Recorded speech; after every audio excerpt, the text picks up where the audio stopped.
Saya tidak pernah menemukan ada satu data ucapan Yesus jaminan keselamatan kepada orang yang menuhankan dirinya.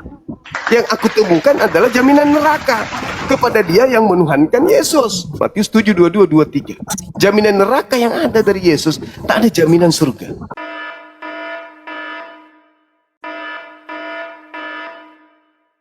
Halo, semangat malam. Halo. Halo.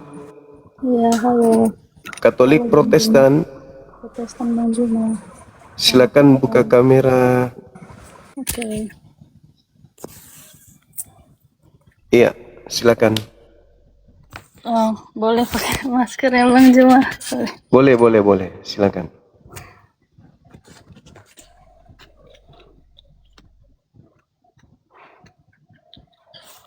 Oke, Bang Zuma. Ya, salam kenal Mbak Bang Zuma. Thank you. Jasmine. Oh, suara apa itu? Ya, silakan dari Kristen ya, Katolik Protestan ini.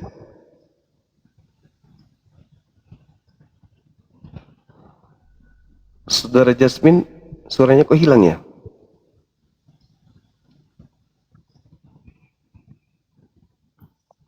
Suaranya nggak ada, Mbak. Oke, silakan. Ada yang ingin dinarasikan? Silakan. Mungkin tidak ya. Yasmin mau belajar. Kan?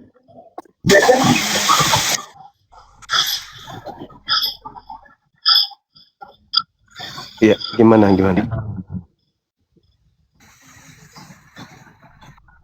Gimana, Mbak?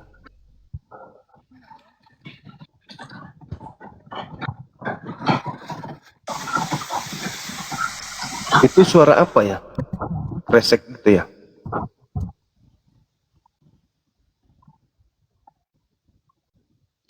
Halo? Jelas belum Bang Zuma? Iya, udah jelas. Iya. Pertanyaannya memang banyak yang tidak sesuai Bang Zuma di kontradiksi. Jadi makanya saya juga sedang belajar ini. Iya. Belum gitu. Jadi untuk menanggapi mungkin kalau untuk sementara hanya bisa kritik teks ya Bang Zuma. Kalau untuk bernarasi Silakan. Jasmine merasa belum ada kapasitas ya, karena belum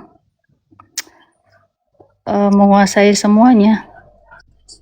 Tetapi kalau yang berhubungan dengan memang data, mungkin itu yang bisa Jasmine respon, itu saja Bang Zuma. Iya. Berbicara dengan data. Kalau secara umum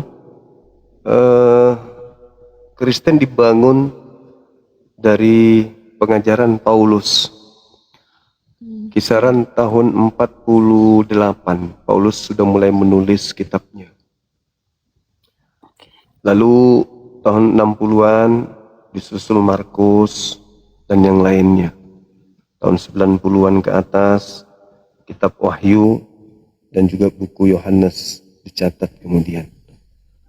Nah, ada nggak kesinambungan menurut Mbak Jasmine ini antara Bible yang menjadi landasan iman saudara Kristen dengan Yesus, sebagaimana Nabi Musa rangkulan dengan kitab Torah, Nabi Muhammad rangkulan dengan Al-Quranul Karim. Nah, sekarang Yesusnya ada nggak rangkulan dengan kitab-kitab Kristen ini? Atau kitab Kristen ini berdiri sendiri, mengklaim aja nama Yesus di dalamnya? Oke, thank you Bang Zuma. Iya. Kalau yang sudah Jasmine sementara dipelajari backgroundnya, memang tidak ada keterkaitan ya, karena jauh sesudah Yesus tidak ada seperti itu. Dan sejarah untuk Kristen mengambil kitab suci juga kan memang bukan secara langsung dari Yesus ya. Jadi memang berakar dari Jewish ya, Yahudi. Jadi memang ada ketidaksinkronan terpotong di situ Bang Juma. Baik, baik. Kalau gitu izinkan saya masuk ke dalam tema saya ini sedikit ya. Kalau Mbak Jasmine ini belajar kan artinya sudah ada ruang pada diri Mbak Jasmine untuk lebih jauh mencari keselamatan itu. Artinya ya bisa jadi itu berdasar terhadap dorongan keinginan tahuan, tapi hal ini akibat daripada keraguan yang sudah muncul terhadap apa yang diimani hari ini. Nah, sederhana kalau saya ingin melihat dua agama Islam dan Kristen ini. Kalau di Islam memang banyak orang yang kemudian melakukan dosa pelanggaran. Ada, makanya di Islam itu selalu minta supaya dibimbing oleh Tuhan.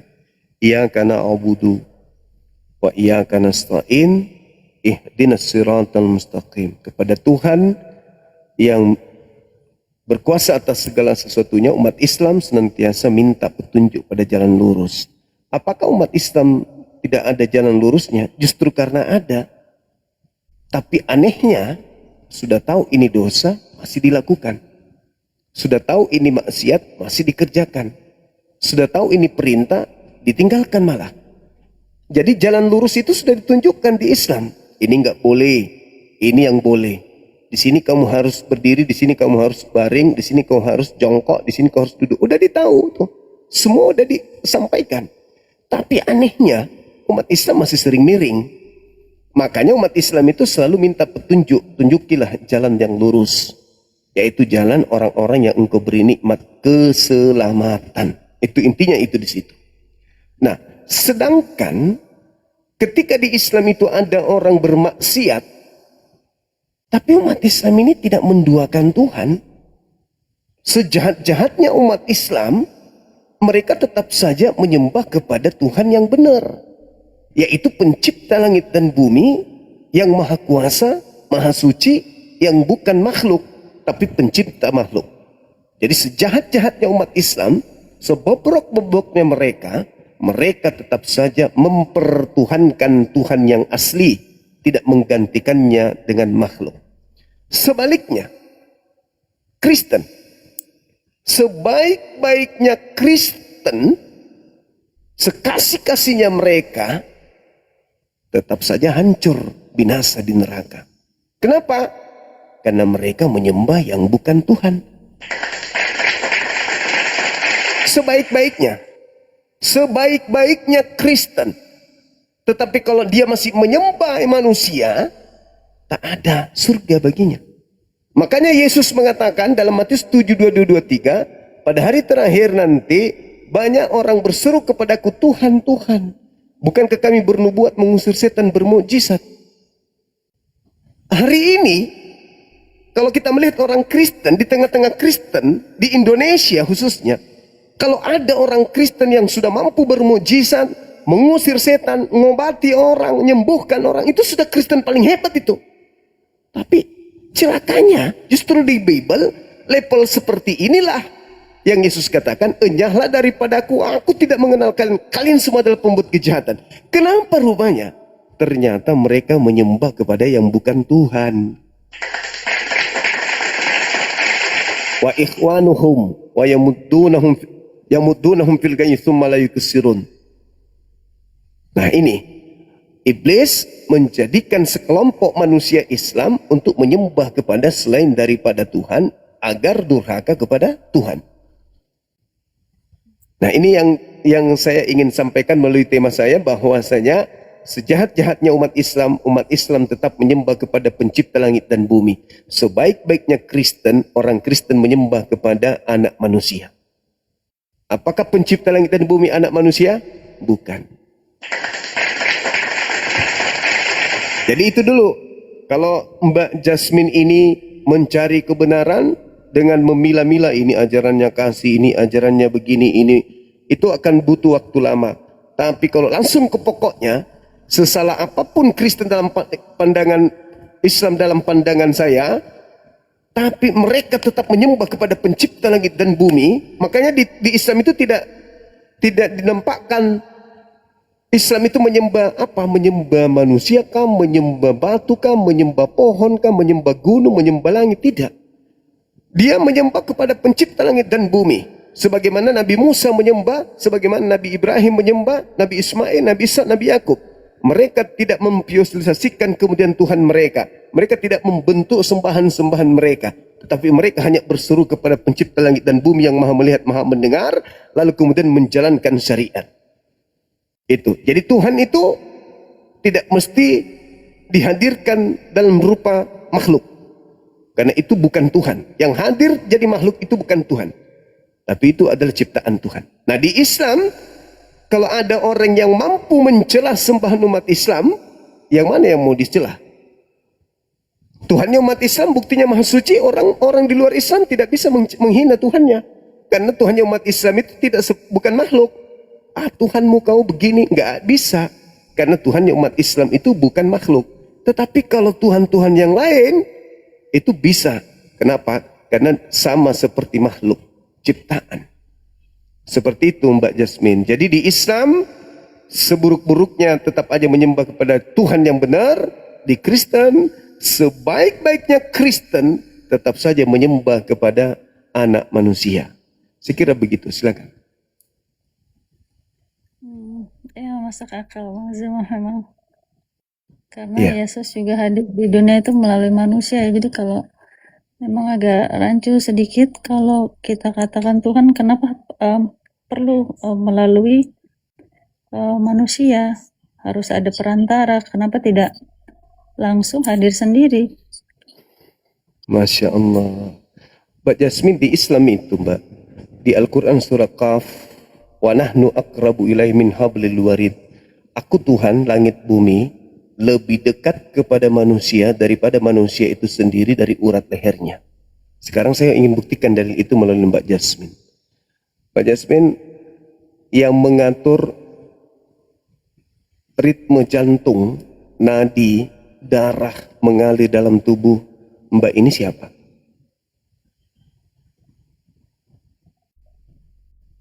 Kalau menurut saya, pemahaman saya itu pasti ada suatu kekuatan yang beyond our imagination. Pasti menurut Jasmine itu Tuhan pasti. Berarti Tuhan tidak perlu kita lihat kan?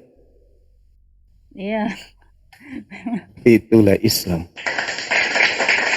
Wa nahnu aqrabu ilaihi min hablil warid. Bahkan dikatakan dalam Al-Quran surah Fussilat ayat 53 bahwasanya aku memperlihatkan, kata Allah, aku memperlihatkan kebesaranku di seluruh penjuru dan pada diri manusia. Kira-kira apakah Mbak Jasmine yang menahan pertumbuhan gigi sehingga gigi tidak bertumbuh seperti rambut? Tidak ya Bang Zuma ya. Berarti dialah Tuhan yang menjaga itu kan? Nah, makanya waliyatazakkara ulul albab. Hanya orang yang berakal lah yang bisa sampai mendapatkan pelajaran, mendapatkan pengetahuan tentang Tuhannya. Jadi ketika Yesus mengatakan, barang siapa melihat aku melihat Tuhan, itu tidak salah. Begitu juga sekarang, kalau kamu melihat dirimu, maka kau akan melihat Tuhanmu.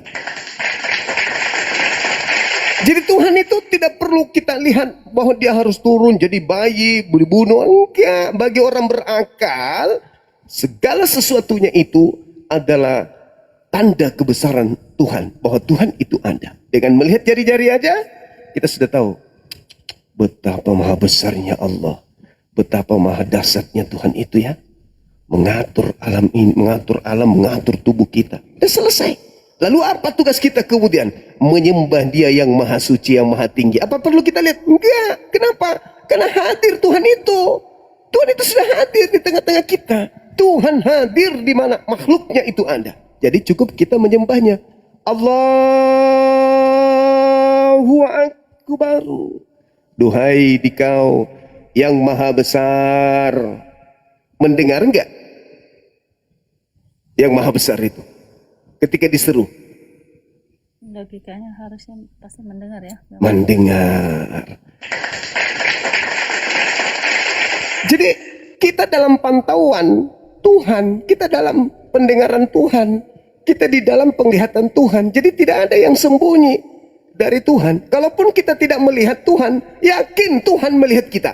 Maka perbaiki perbuatan, perbaiki kemudian tindak tanduk kita.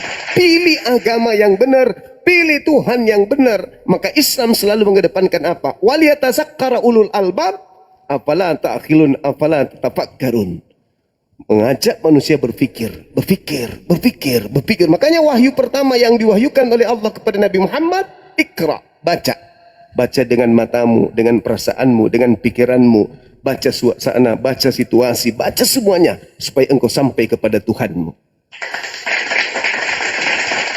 Tuh, jadi di Islam, kalau ditunjuk mana Tuhanmu, Islam cuma tertawa. Kenapa? Tuhan itu tidak bisa ditunjukkan seperti kita menunjukkan makhluk. Tetapi Tuhan bisa ditunjukkan dengan cara apa? Menunjukkan alam semesta. Mana Tuhanmu? Aku tidak bisa menunjukkan wujud Tuhanku, tetapi aku bisa menunjukkan bukti keberadaan Tuhanku. Apa itu? Alam semesta inilah bukti Tuhanku itu ada. Yang menjaga alam semesta, yang menjaga ritme siang dan malam, yang menjaga langit, yang menjaga gunung, yang menjaga samudra, seluruhnya pasti Tuhan. Itulah yang kami sembah. Tidak menyembah makhluk yang turun ke bumi jadi manusia untuk nebus dosa. Itu no. Itu ajaran Helenisme, politeisme. Ajaran yang mengajarkan dewa turun ke bumi menjadi anak manusia. Supaya menyelamatkan manusia, supaya mendamaikan antara manusia dengan Tuhan. Tuhan dengan manusia itu tidak pernah berseteruh. Tuhan dengan iblis tidak pernah berseteruh. Kenapa? Tuhan di atas derajatnya daripada seluruhnya. Tuhan hanya menciptakan semuanya. Aku ciptakan kejahatan, aku ciptakan kebaikan. Di tengah-tengahnya aku ciptakan makhlukku yang sempurna, yaitu manusia.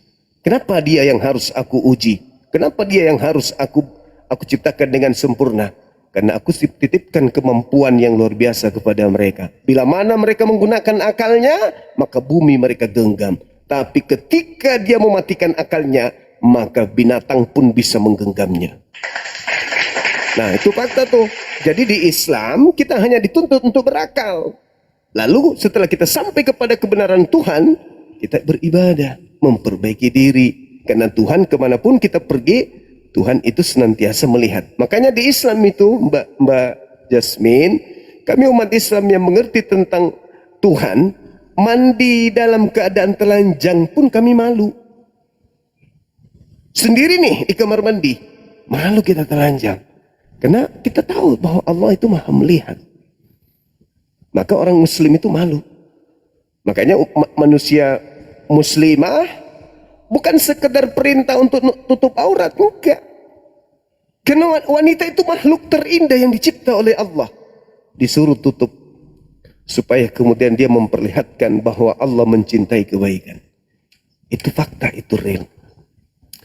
Jadi saya kira begitu, saudariku, bahwasanya di Islam sederhana, pencipta langit dan bumi itu tidaklah makhluk, tetapi pencipta langit dan bumi itu adalah pencipta makhluk. Nah, ada agama tuh yang kemudian ingin menggantikan pencipta langit dan bumi dengan mengajarkan bahwa sembahlah dia karena dialah yang telah menebus dosamu dan seterusnya. Apa yang terjadi? Manusia yang tadinya siang malam menyembah kepada Tuhannya, seketika mereka jadikan Tuhan. Artinya hamba Tuhan yang mereka tuhankan. Na'udzubillah, tsumma na'udzubillah. Saya kira begitu. Silakan Mbak Jasmine. Saya bertanya, kalau di Islam konsep keselamatannya seperti apa ya, Kang Jumaya? Lebih jelas atau baik. Al-Quran menjelaskan di dalam surah Fussilat ayat 30, di situ diterangkan bahwasanya barang siapa yang menyembah, yang berkata bahwa Allah adalah Tuhannya dan teguh terhadap ucapan tersebut, maka beritakanlah kabar gembira kepada mereka bahwa mereka akan diberikan surga kekal di dalamnya. Innal ladzina qalu rabbuna Allah tsumma istaqamu tatanazzalu alaihimul malaikatu alla takhafu wa la tahzanu wa abshiru bil jannah. Tuh, bil jannah.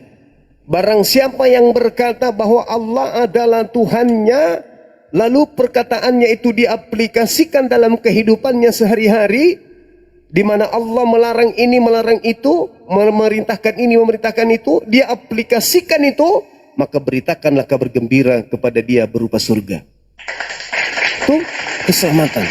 Jadi kenapa di Islam begitu kita masuk, apa yang kita lakukan? Saya berikrar, saya bersumpah, saya kemudian meneguhkan hati, saya mengokohkan iman, saya meyakini, saya mempercayai, meskipun aku tidak melihat, tapi aku bersaksi tidak ada Tuhan selain Allah, dan aku bersaksi bahwa Nabi Muhammad adalah utusan Allah.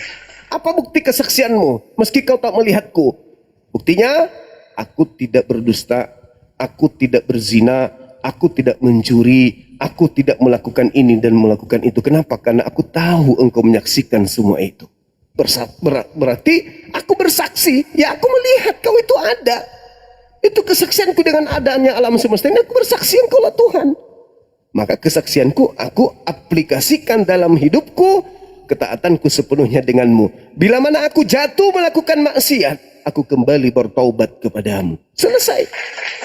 Makanya dalam Al-Quran surah At-Taqabun ayat 9 diterangkan, pada hari seluruh manusia dikumpulkan nanti pada hari kiamat, mereka orang-orang yang beriman kepada Allah akan diampuni seluruh dosa-dosanya dan akan dimasukkan ke dalam surga, mereka kekal di dalamnya. Itu satu. Yang kedua, di dalam Al-Quran surah Ar-Ra'd ayat 23, At-Tur ayat 21, diterangkan bahwasanya umat Islam ketika masuk surga, mereka akan masuk bersama-sama dengan keluarganya, nenek moyangnya, ayahnya, ibunya, anak-anaknya, cucu-cucunya, keluarganya. Mereka masuk ke dalam surga berkumpul dengan orang-orang yang mereka cintai, hidup bahagia selama-lamanya. Selama-lamanya. Itulah dalam ajaran agama Islam. Nah, sedangkan maaf, ketika saya membaca konsep keselamatan di Kristen, saya tidak pernah menemukan ada satu data ucapan Yesus jaminan keselamatan kepada orang yang menuhankan dirinya. Yang aku temukan adalah jaminan neraka kepada dia yang menuhankan Yesus. Matius 7, 22, 23. Jaminan neraka yang ada dari Yesus, tak ada jaminan surga. Selanjutnya, di dalam Al-Quran surah Al-Mu'minun ayat 1 sampai ayat 11 dikatakan, Allah Subhanahu wa ta'ala menjelaskan kemudian kepada kami, beruntunglah orang-orang yang mukmin.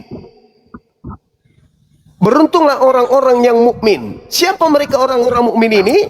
Yaitu mereka yang mendirikan sholat dengan khusyuk, tidak berzina, menjaga kelamin, menjaga amanah, tidak berdusta. Maka Allah mengatakan, merekalah yang akan mewarisi surga Firdaus, mereka kekal di dalamnya. Al-Quran surah Al-Mu'minun ayat 1 sampai ayat 11. Jadi umat Islam itu sudah punya warisan.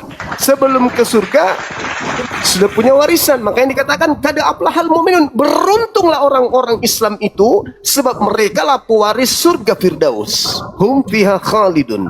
Mereka kekal di dalamnya. Itu jaminan keselamatan di dalam Islam. Kemudian, yang keempat, Al-Quran surah Ali Imran ayat 31. Qul in kuntum tuhibbunallaha fattabi'uni. Katakanlah kepada mereka, Bila engkau ingin dicintai oleh pencipta langit dan bumi, dosa-dosamu ingin dihapuskan oleh pencipta langit dan bumi seluruhnya, maka ikutilah Nabi Muhammad. Fattabi'uni yuhibbukumullah wa yaghfir lakum dzunubakum wallahu ghafurur rahim. Maka Allah akan mengampuni dosa-dosamu dan juga akan mencintaimu. Jadi kalau kita punya dosa-dosa sudah dihapuskan oleh Tuhan langit dan bumi, kira-kira kita kemana? Surga. Kalau kita dicintai oleh pencipta langit dan bumi, kemana kita akan dibawanya? Ke surga. Itulah indahnya di Islam. Tapi konsekuensinya ada.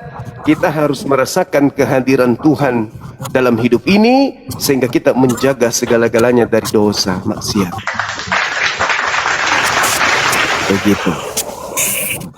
Silakan, ada lagi?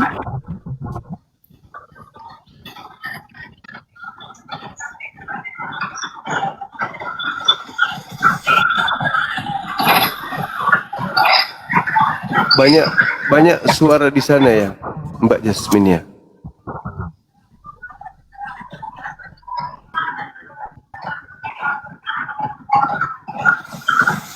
Sahabat Sisi, syukran. Banyak suara-suara di sana, Mbak.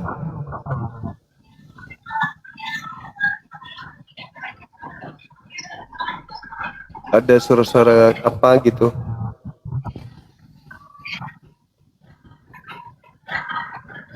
Iya, ada lagi Mbak Jasmine yang mau disampaikan, silakan.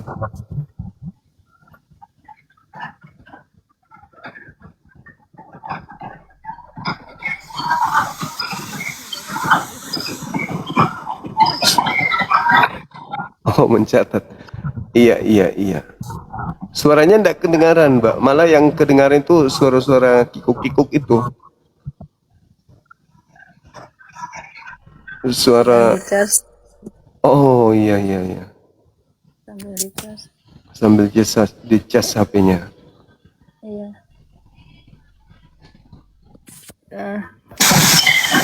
Oh.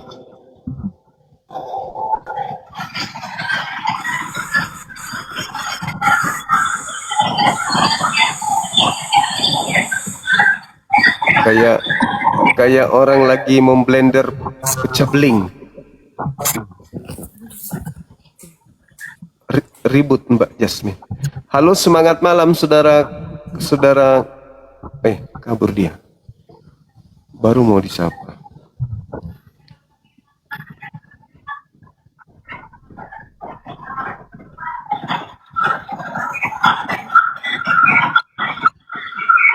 Wow.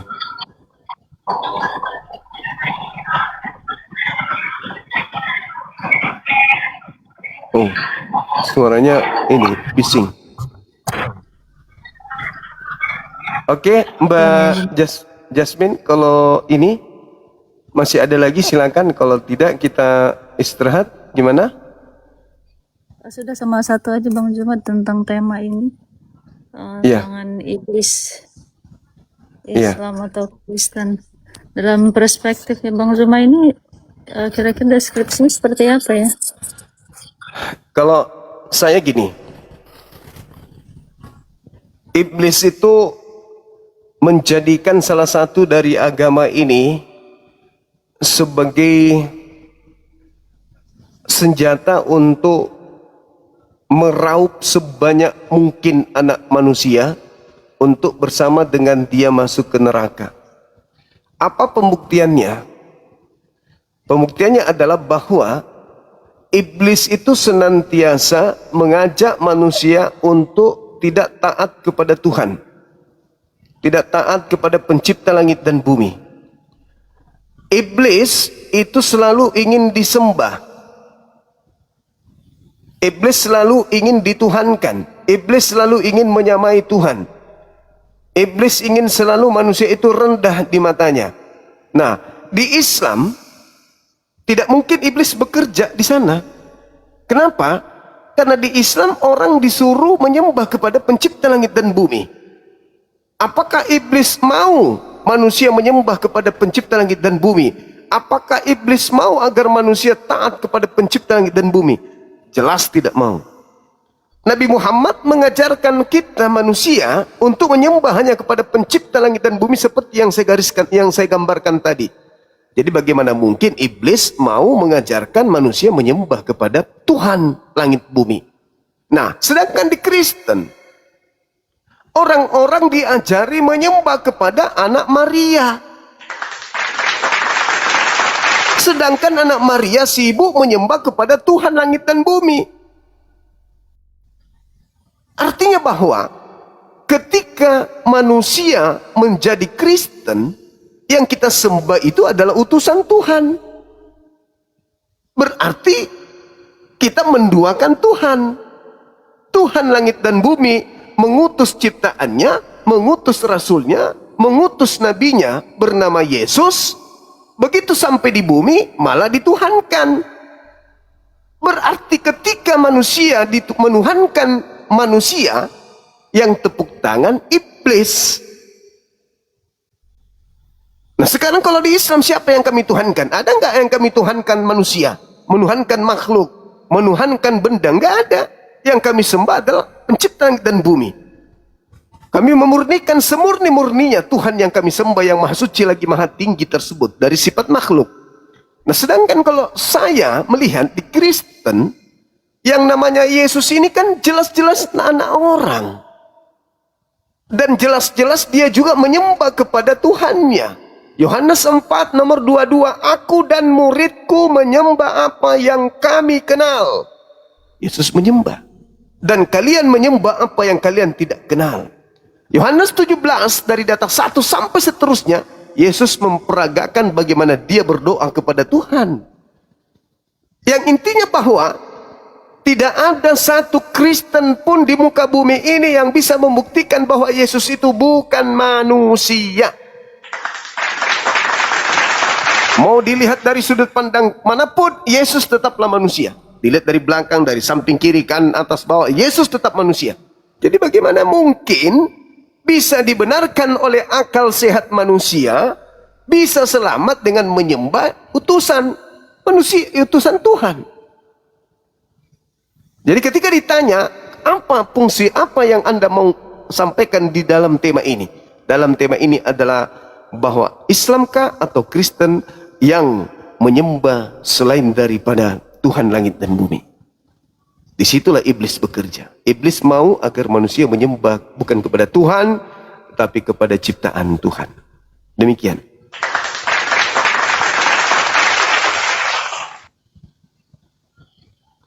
Silakan Mbak Jasmine.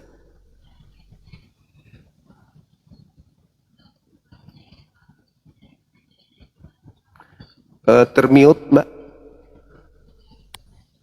Iya tadi saya coba mute supaya tidak noise Bang Zuma, jadi Iya. biar bisa mendengarkan dengan jelas ya, untuk semua. Saya menelaah Bang Zuma ya, apa yang Bang Zuma sampaikan. Saya coba proses, saya terima semua pelajaran dan pengajarannya dari Bang Zuma untuk saat ini. Jadi untuk ditanggapi mungkin belum ada ya, cuma yang memang yang masuk akal itu, yang make sense memang. Seharusnya Tuhan itu kan maha besar ya Bang Zuma, seharusnya tidak bisa tergantikan, itu saja ya. Iya. Tidak bisa diserupai atau disamakan dengan yang lain, itu saja. Betul. Benar sekali. Sudah cukup. Iya, makasih ya Mbak ya.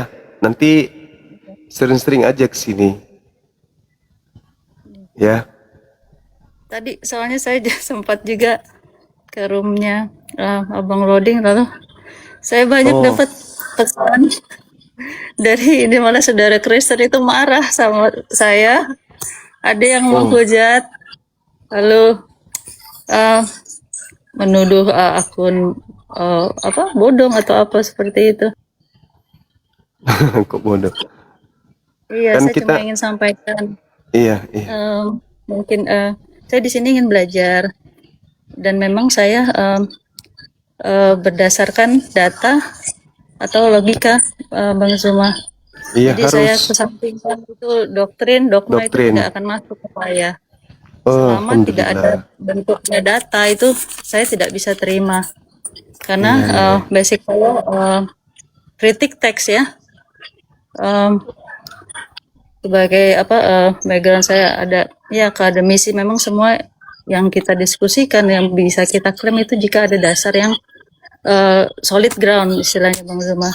Iya, Maka, saya mendengarkan, saya menerima, saya menanggapi mungkin sedikit ya Bang Zumanya, karena memang silakan. Boleh, boleh. di logika saya juga memang ya yang Bang Zuma sampaikan memang masuk akal. Jadi tadinya saya berharap ada dari Kristen ini yang naik berupa pendeta atau siapa, sehingga saya bisa bertanya sekalian membandingkan Iya, iya. kitab. Dan satu hal yang mungkin saya juga akan menghargai sekali ya, menghormati dari saudara Kristen juga, posisi saya di sini belajar atau sharing atau bertanya, mengumpulkan informasi, observasi, dan itu jangan dijadikan seperti serangan ya, karena iman itu hak prerogatif kita masing-masing. Seperti itu Bang Zuma. Iya. Dan untuk saudara muslim semua yang di bawah atau yang di room lain yang sudah support saya ucapkan banyak terima kasih. Kalian semua memperlakukan saya dengan sangat layak. Saya sangat menghargai dan menghormatinya. Terima kasih.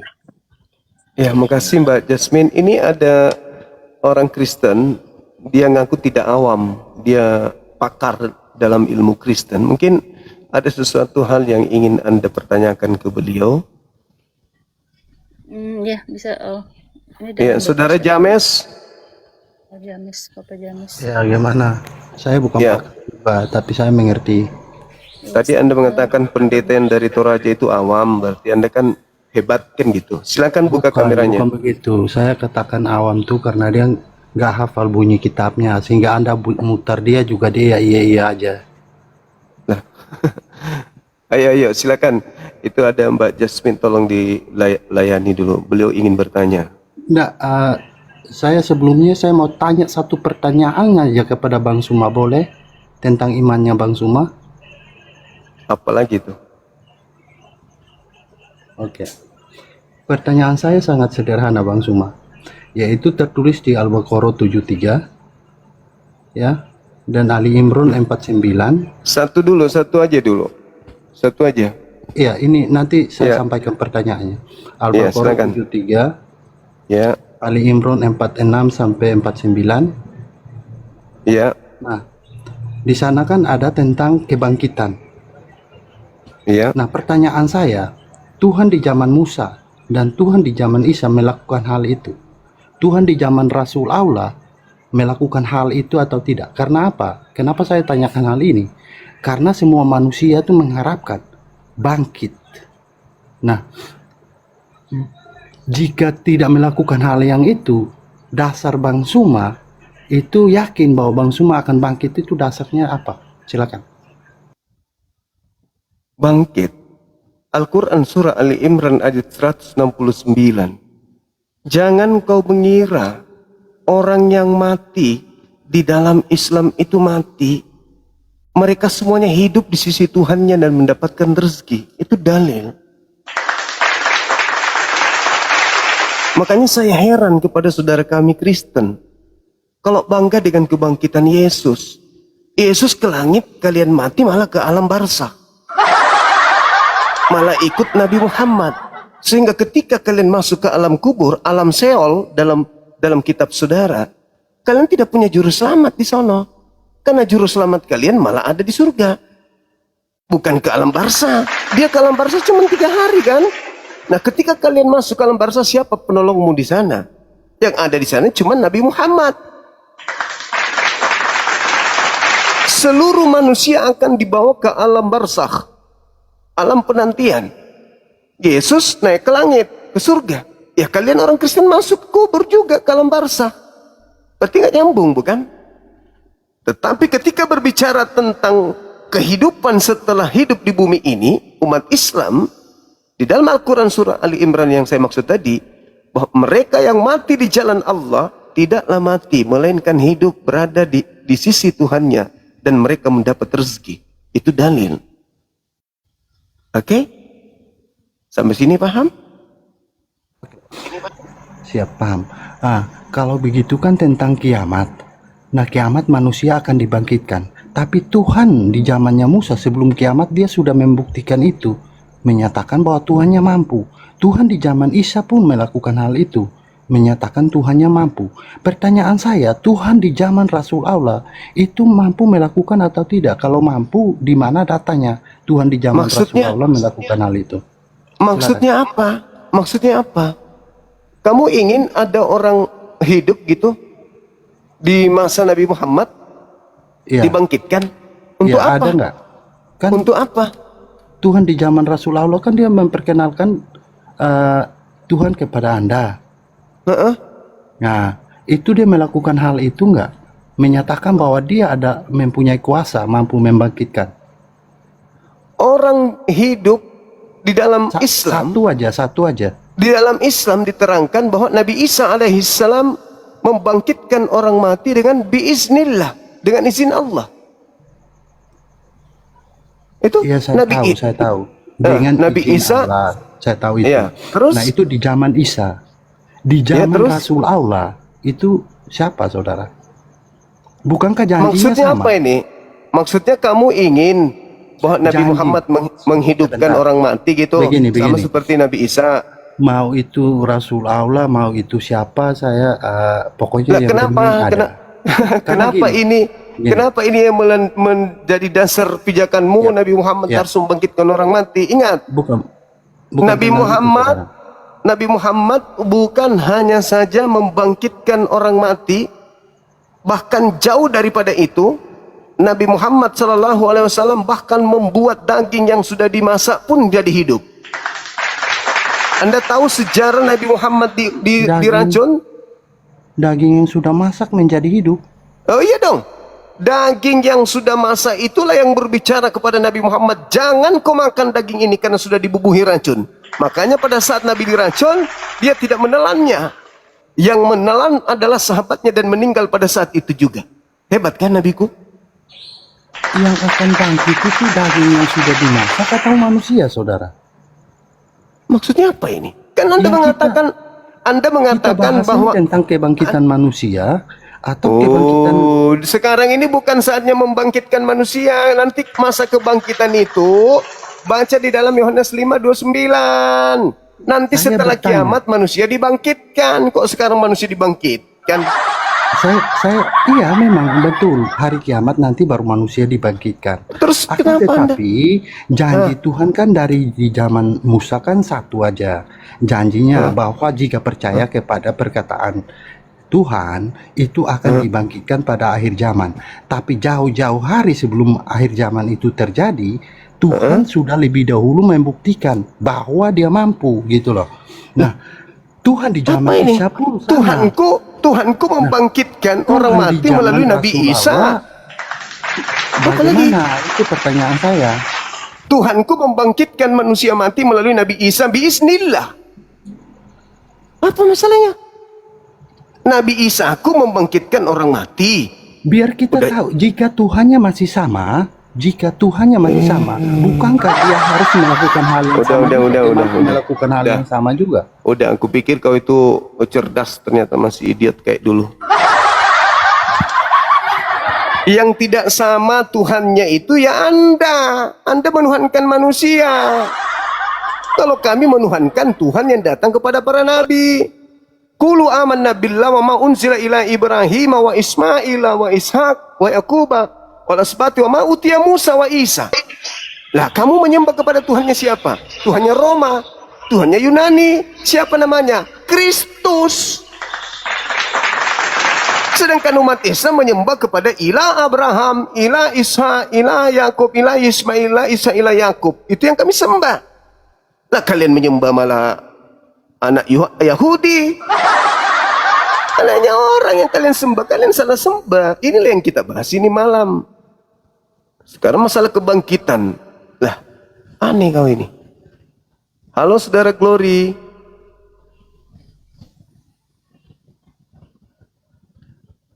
Masa Tuhan dilihat dari aspek membangkitkan? Ya Allah ya Karim.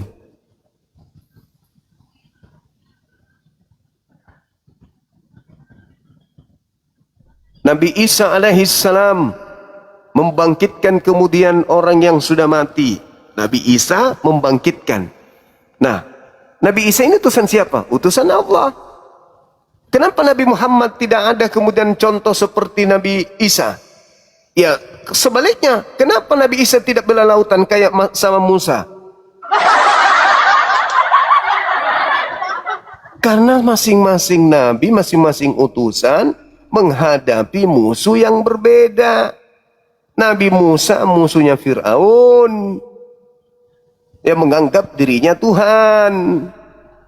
Isa alaihissalam adalah musuhnya orang-orang Bani Israel, orang Farisi, orang yang kemudian ahli di dalam pengobatan, sihir dan seterusnya. Nabi Muhammad menghadapi orang jahil. Maka Nabi Muhammad diberi mujizat pengetahuan, keilmuan. Makanya mujizat Nabi Muhammad berbeda dengan mujizat Nabi Isa. Nabi Muhammad diberi mujizat Al-Quran. Kenapa? Karena musuhnya pada saat itu adalah para penyair Arab yang tangguh menurut mereka. Maka Al-Quran datang untuk menantang syair-syair mereka itu. Nah, namun demikian Nabi Muhammad diberikan mujizat-mujizat berupa apa? Berupa bisa membuat kerikil-kerikil itu bertasbih, pohon-pohon kemudian berbicara, bebatuan kemudian berbicara, memberi salam kepadanya. Ketika Nabi Muhammad itu lewat, maka batu-batu itu memberi salam kepadanya, pohon-pohon tunduk dan memberi salam kepadanya. Itu mujizat.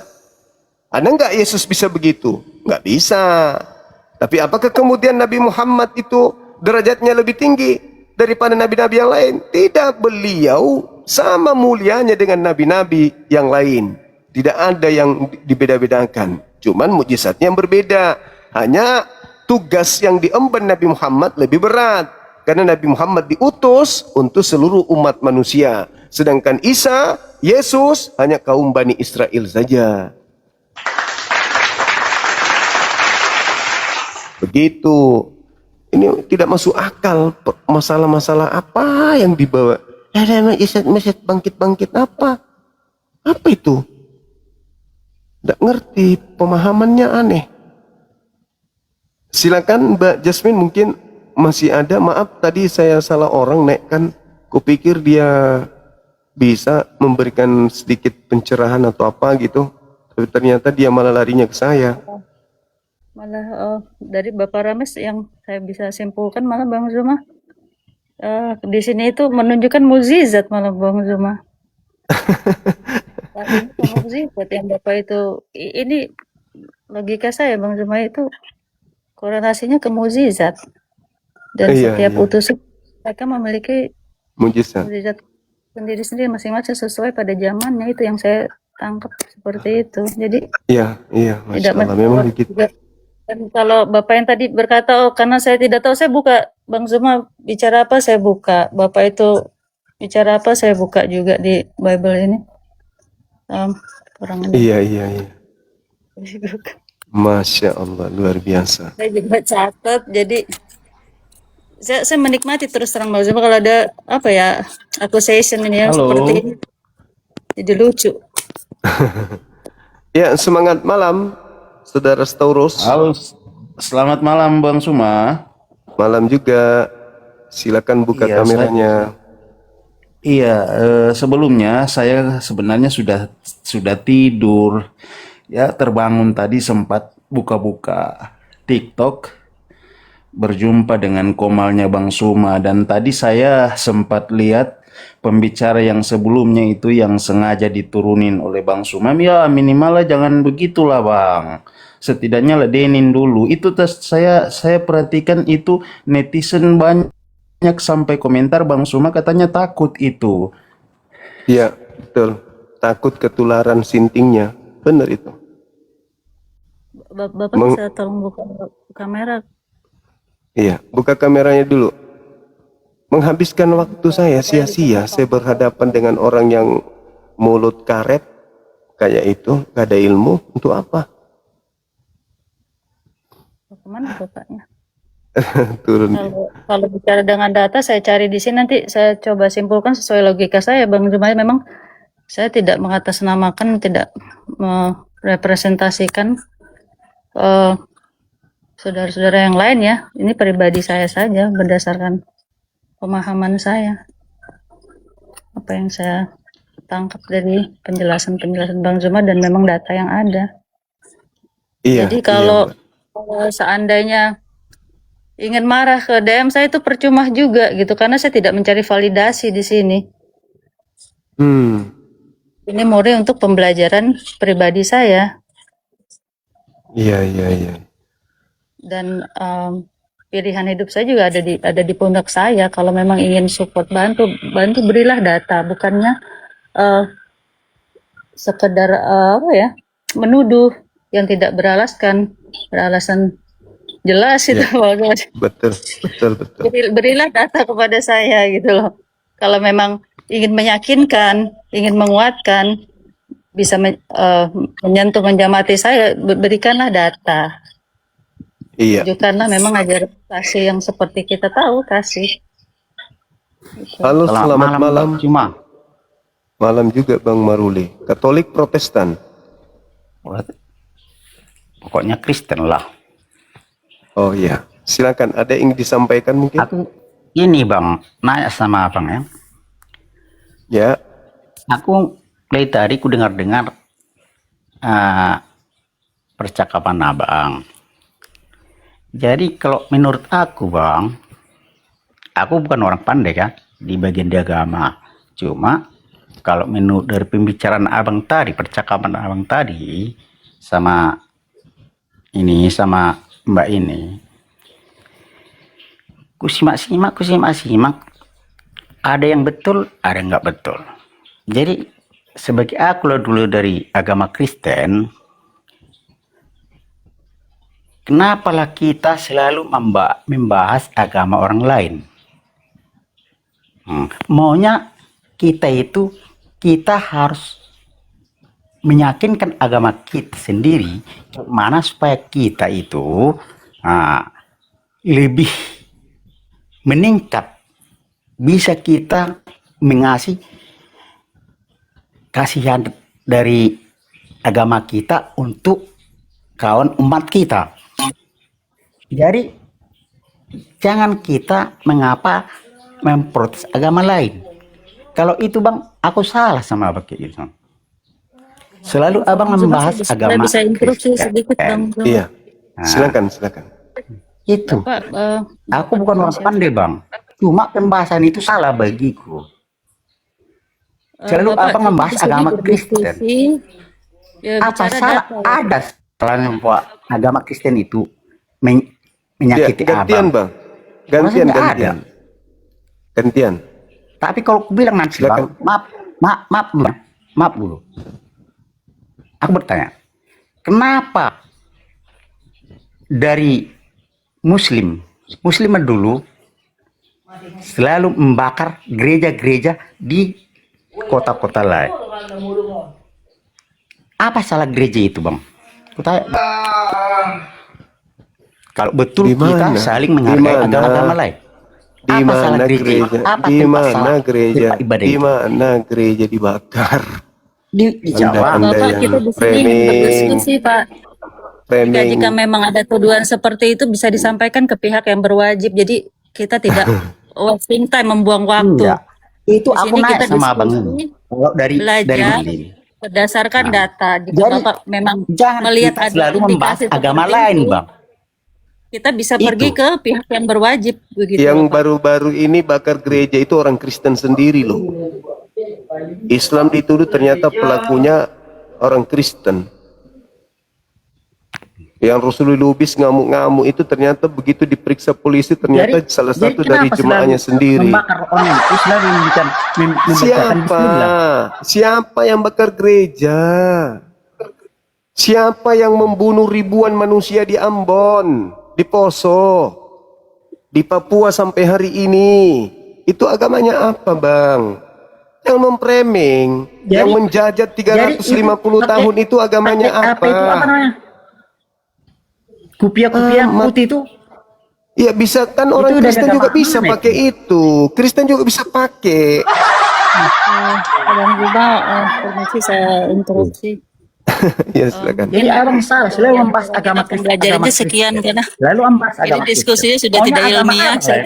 Abang ingatkan, Juga abang sudah tidak bisa bangkitkan. menyerap Ada apa ya agama orang lain yang dibahas abang, pelajaran atau itu ilmu salah di bang. sini ya Bang Juma. Iya, iya. Salah, Saya Bang. biarkan Bapak ini mungkin. Sebelumnya Siap. terima kasih. Makasih Mbak Salah bang Jasmine. begitu. Agama abang aja yang abang Untuk bahas. semua yang di mana sini aspek yang abang jadi support ustadz, dan jadi membantu, saya kiai. ucapkan terima kasih. Itu. Terima kasih Iya. Bang Juma. Makasih Mbak Jasmine. Mana abang Terus bahas agama lain. semangat Itu salah belajar, begitu bang. semangat belajar. Sekali pandai pun abang itu salah begitu.